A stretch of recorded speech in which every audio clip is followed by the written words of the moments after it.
Hello aspirants, आज current affairs का 8 अप्रैल का देख लेते हैं हम लोग टॉपिक वाइज डिस्कशन। जो आज सबसे इम्पॉर्टेंट न्यूज़ थी स्टॉक मार्केट से रिलेटेड थी। सब जगह आपने देखा होगा न्यूज़पेपर्स में बेयरिश मार्केट हो रखा है, काफ़ी सारा डाउन हो गया है मार्केट्स। हर कंट्री के जो आपका स्टॉक मार्केट होता है उस पर असर पड़ा है। ये क्यों पड़ा है इस पर हम डिटेल में डिस्कस कर लेंगे।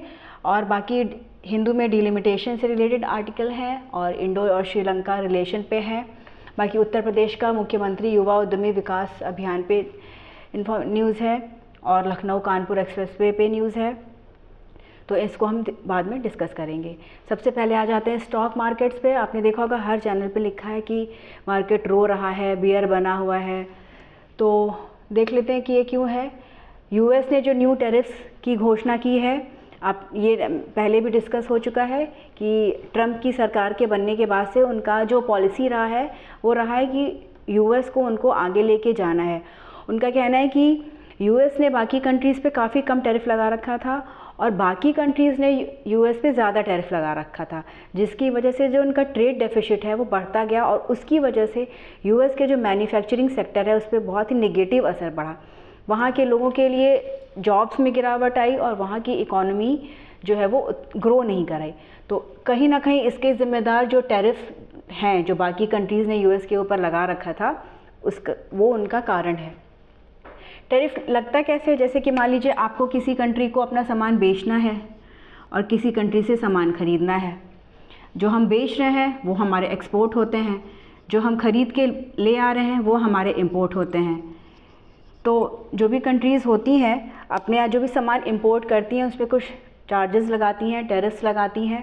उनके बाद जो उनकी जो वैल्यू होती है वो, मान लीजिए कोई एक सिंपल सा एग्जांपल लेते हैं, कार है, उसकी अगर कॉस्ट है 1 करोड़ रुपए इंडियन रुपी के हिसाब से, तो वो टैरिफ लगने के बाद यूएस की कोई कार है उसके आगे कीमत हो जाता है 3 करोड़।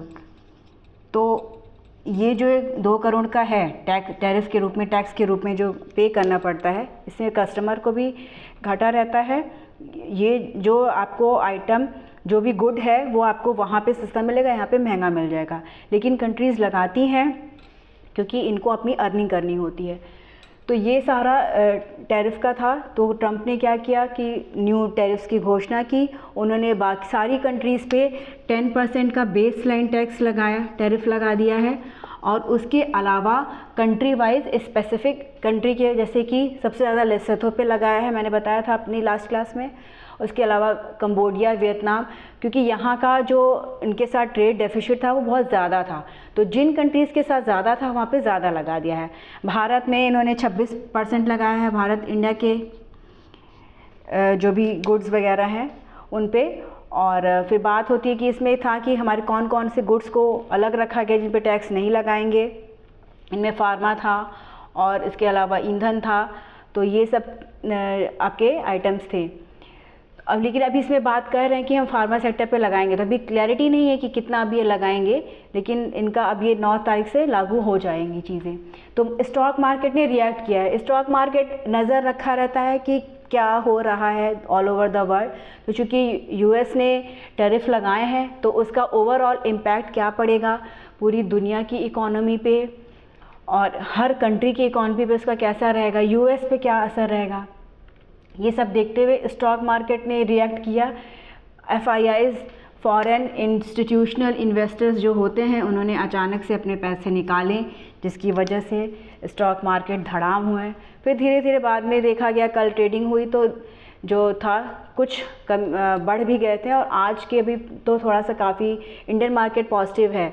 लेकिन ओवरऑल स्टॉक मार्केट्स कल सारे डाउन हो गए थे, जिनकी वजह से काफ़ी सारा नुकसान हुआ।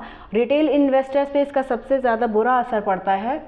जो बड़े प्लेयर्स हैं वो फिर भी सेफली निकल जाते हैं, लेकिन फिर भी एक दिन में जो भी आपके बड़े बड़े हमारे मान लीजिए अंबानी हैं तो उनके भी काफ़ी गिरावट दर्ज की गई पैसों पे, उनकी जो अर्निंग है उन पे, और भी अदानी है उन पे भी असर पड़ा है।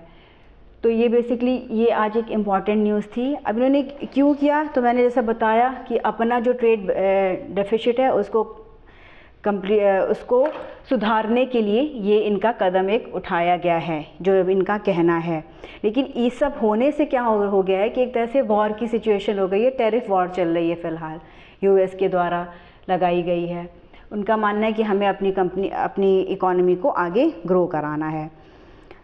तो अब इसके लिए भारत क्या कर सकता है, भारत को क्या एक्शन लेना है, इस पर भारत सरकार की तरफ से अभी कोई बहुत ज़्यादा एक्शन लिया नहीं गया है। इंडियन गवर्नमेंट अपनी नज़र रखी हुई है, जो भी चीज़ें चल रही हैं अब इनको सबको देखते हुए अपने हिसाब से सरकार निर्णय लेगी। अब ऐसी आशंका है कि कुछ कंट्रीज़ पे जैसे टैरिफ ज़्यादा लगा दिया है, जैसे चाइना पे, वियतनाम पे, कंबोडिया पे, तो हो सकता है वहाँ से जो सामान है वो हमारे यहाँ बल्क में आना शुरू हो जाए। तो फिर अगर वो हमारे यहाँ आएंगे तो हमारे इकॉनमी पे उसका अलग असर पड़ेगा। तो इन सब चीज़ों को सरकार को देखना पड़ेगा, जैसे कि इस कंज्यूमर गुड्स हैं, इलेक्ट्रॉनिक्स हैं, केमिकल्स हैं, स्टील्स हैं, इन पे वृद्धि हो सकती है। जो वहाँ पहले भाई वो अपनी सामान को पहले यूएस भेज देते हैं, अब वो उसके लिए अलग मार्केट खोलेंगे तो वो वहाँ पे भेजेंगे, तो इनका इम्पैक्ट पड़ेगा। और अभी आगे आने वाले टाइम पे भी देखना होगा कि क्या क्या हो सकता है। टैरिफ से रिलेटेड ये न्यूज़ थी आज की इम्पॉर्टेंट, और ये भी चलेगी काफ़ी दिनों तक। इसके अलावा आपका बात की जाए तो डीलिमिटेशन पे एक आर्टिकल निकला है कि जो भी पार्टियां हैं वो अभी चिंतित हैं कि जो अब नया डिलिमिटेशन होगा वो कैसे होगा। अभी तो हमारा सेंसस हुआ नहीं है 2011 के बाद से। जो भी हमारी लोकसभा की सीट्स हैं वो 1971 के सेंसस के बेसिस पे जो भी बनी थी वो अभी उतनी ही है। लेकिन जो हमारा पॉपुलेशन है वो करीब 54 करोड़ था 71 में, 1971 में। अब वो जो है वो सीधे करीब 150 करोड़ हो गई है आबादी।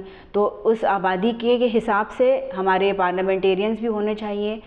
तो उसके लिए है कि भैया कैसे लोकसभा की सीट्स को बढ़ाया जाए, कैसे उस पर काम किया जाए, तो वो सारी बातें चल रही हैं। तो डीलिमिटेशन जैसा है इस पर एक आर्टिकल निकला हुआ है आज।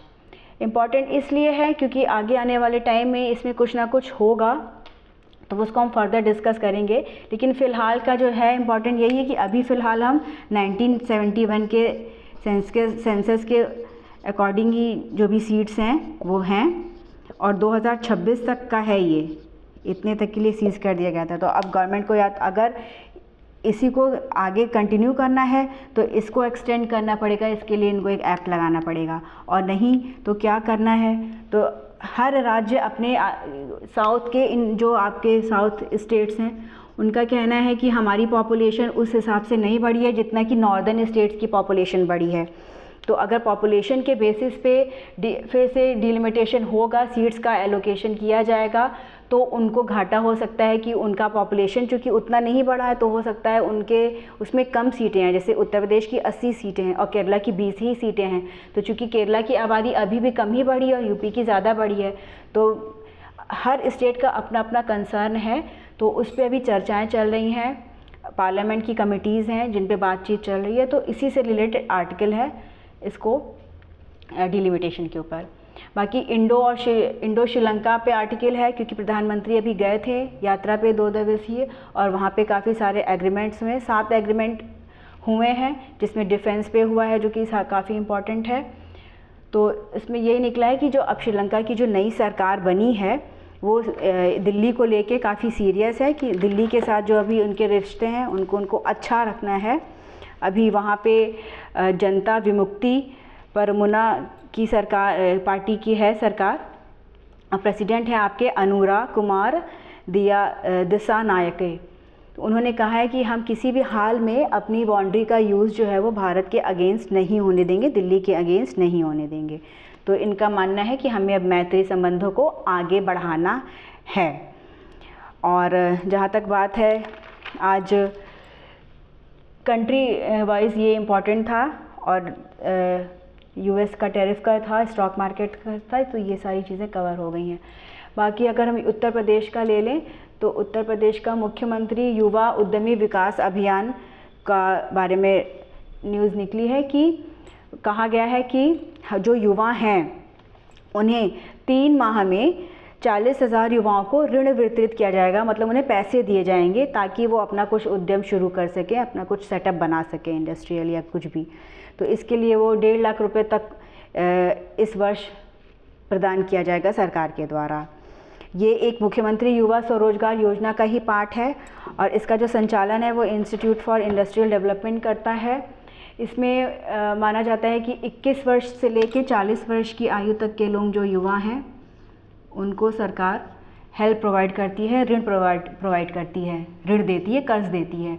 25 लाख तक का कर्ज देती है इंडस्ट्रियल सेटअप पे और सर्विसेज के लिए 10 लाख तक का ऋण मिलता है ताकि उद्योगों को बढ़ावा मिले, उद्योग बने और उनका रोज़गार बढ़े, रोज़गार दिया जाए लोगों को।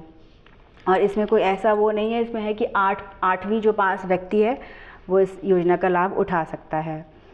बाकी इसके अलावा ये एक इम्पॉर्टेंट है लखनऊ कानपुर एक्सप्रेसवे, जो कि 63 किलोमीटर लंबा एक्सप्रेसवे बन रहा है। ये देश का सबसे छोटा एक्सप्रेसवे है और इसका जो मेन बात ये है इसमें कि एक नई टेक्नोलॉजी का यूज़ हो रहा है जो कि इसके पहले यूएस और जर्मनी ने यूज़ किया था। इसको AIMGC automated intelligence machine guidance construction. इसमें क्या होगा कि मशीनों का इस तरह से यूज़ किया जाएगा, इसके अलावा GPS का यूज़ किया जाएगा कि जो भी सड़क गवर्नमेंट का कहना है कि ये जो सड़क बनेगी, इसमें जो एक्सप्रेसवे बनेगा, ये 10 साल तक इसमें कोई भी गड्ढे नहीं हो पाएंगे, गड्ढे नहीं बनेंगे, इतनी अच्छी सड़कें बनेंगी, स्मूथ सड़क बनेगी और उसके लिए इस टेक्नोलॉजी का यूज़ किया जाएगा। तो ये पहले ही बता देगा कि अगर कहीं पे किसी भी तरह की गड़बड़ी हो रही है मिक्सिंग में, मटेरियल्स को मिलाने में, जिसका ख़राब मटेरियल का यूज़ किया जा रहा है, तो वो सब पता चल जाएगा, तो उसके फिर एक्शन हो जाएगा उसी के हिसाब से। तो ये एक इम्पॉर्टेंट न्यूज़ है। इसमें एक ग्रीन फील्ड रीजन भी बनेगा और ग्रीन फील्ड रीजन जो है आपका बनी से कानपुर तक 45 किलोमीटर लंबा स्ट्रेच रहेगा। ये बनी से कानपुर तक का, अगर ये जब बन जाएगा तो काफ़ी एडवांस एक्सप्रेसवे ये रहेगा। और इसके अलावा जो भी है इम्पॉर्टेंट न्यूज़ आज यूपी की है कि एक लखनऊ में करीब 42 करोड़ रुपए का टूरिज़्म को डेवलप करने के लिए सरकार ने पास किया है। कई सारे मंदिरों जैसे कि हनुमान धाम है लखनऊ में, तो वहाँ के लिए कुछ धन का एलोकेशन किया गया है और भी बाकी सारे मंदिरों के लिए दिया गया है। इसके अलावा ये जो आपका पूरा 8 अप्रैल से 8 मई तक का जो समय है, इसको वन्य जीवों की रक्षा, प्रकृति की सुरक्षा और वन जीवों की सुरक्षा के महीने के तौर पे मनाया जाएगा। तो इसमें हमारा जो भी टाइगर रिजर्व्स हैं, जैसे पीलीभीत है, दुधवा है, अमानगढ़ है, रानीपुर है, यहाँ पे स्पेशल टाइगर प्रोटेक्शन फोर्स की तैनाती की जाएगी, वहाँ पे निगरानी की जाएगी और वन्य जीवों की रक्षा के संबंध में और बाकी जो भी आपके वन से जो भी रिलेटेड चीज़ें हैं उनको देखा जाएगा। तो ये पूरा 1 महीना ही चलता रहेगा, लंबा प्रोग्राम चलेगा। तो ये आज 8 अप्रैल की इम्पॉर्टेंट न्यूज़ थी।